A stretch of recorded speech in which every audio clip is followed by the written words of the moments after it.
तक कोई भी नहीं था जिन्होंने एजुकेशन के ऊपर वर्क किया। को IT courses free of cost करवाए जाते हैं और ये सब हाफिज तैमूर रहमान की वजह से हो रहा है। हमने एक मैसेज दिया है कि कराची में टारगेट किलिंग कुछ भी नहीं है। और आज मैं 4.0 में दोबारा आई हूँ और इनकी अपॉर्चुनिटी अवेल करने, और वो यूथ को ये पावर दे रहे हैं कि आप अपने पैरों पे खुद खड़ा हो। इस कोर्स को करने के बाद मैंने एक ग्राफिक डिजाइनर बनना है।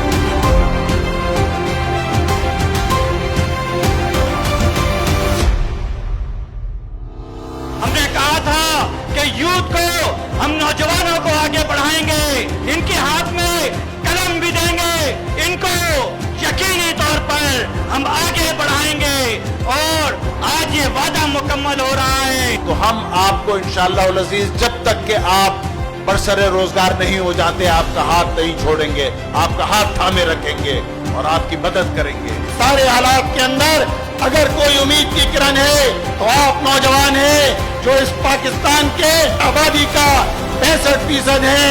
इंशाअल्लाह आप अदम करेंगे, आप हिम्मत करेंगे, आप आगे बढ़ेंगे, आप जुस्तजू करेंगे, ये पाकिस्तान इंशाअल्लाह ताला आगे बढ़ेगा।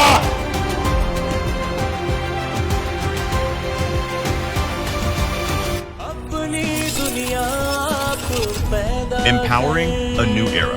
Bano Kabil, Pakistan.